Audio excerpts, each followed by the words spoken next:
Daniel résolut dans son cœur de ne pas se souiller. Il avait un zèle pour la pureté. Et ceci est le secret d'une vie victorieuse. Nous devrions refuser d'entrer dans notre vie à toute souillure, cette souillure qui brise notre communion avec Dieu. Ce n'est pas par nos propres efforts que nous pourrons y parvenir. Il existe un seul moyen, c'est la foi dans l'efficacité du sang de Christ. Même si l'ennemi essaie de nous souiller 1000 fois par jour, le sang peut constamment nous purifier et nous préserver de la souillure. Par la foi, nous devons dire « Je refuse d'être souillé. Je veux être purifié. Oh Seigneur, je veux que ton sang me couvre et me purifie. » Nous aurons ainsi la victoire sur n'importe quelle tentation. Daniel ne pouvait pas prévoir tout ce qui devait arriver dans sa vie, mais il savait que Dieu était en train de le préparer pour un grand dessein. N'oubliez pas que Dieu agit de la même manière à votre égard. Prenez donc dans vos cœurs la décision de ne pas être souillé. Lorsque Daniel prit fermement position, ses 3 amis trouvèrent le courage de le suivre. Si vous devenez vainqueur, 3 autres personnes pourront accéder à la victoire par votre intermédiaire. Il est certain que les 3 autres jeunes gens virent le courage de Daniel et la manière dont le chef des eunuques lui parla.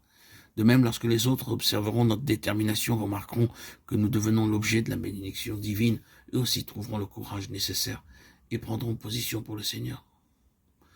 Nous lisons également que Daniel était préparé à ne manger que des légumes. Éprouve tes serviteurs pendant 10 jours et qu'on nous donne des légumes à manger et de l'eau à boire. Daniel 1,12. Lui et ses 3 amis ne réclamaient rien d'autre, ni boisson supplémentaire, ni lait, ni aucun autre aliment nourrissant. Ils se contentèrent de légumes et d'eau. Leur foi leur donnait l'assurance qu'ils étaient en meilleure santé, plus intelligents et plus forts que les autres jeunes gens.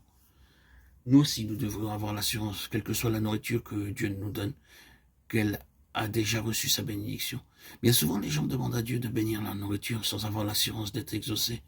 Ils remercient Dieu avec beaucoup de ferveur lorsqu'ils ont du poulet au curry devant eux, ce qu'ils ne font pas lorsqu'ils mangent seulement des légumes.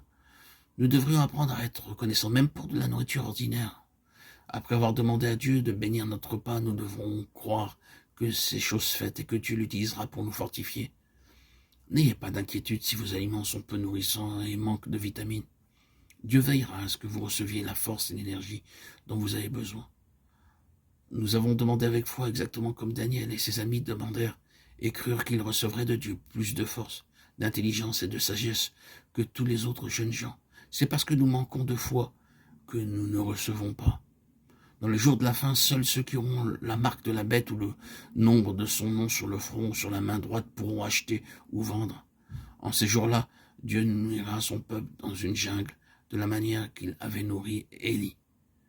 Et la femme s'enfuit dans le désert où elle avait un lieu préparé par Dieu afin qu'elle y fût nourrie pendant 1260 jours. Apocalypse 12, 6.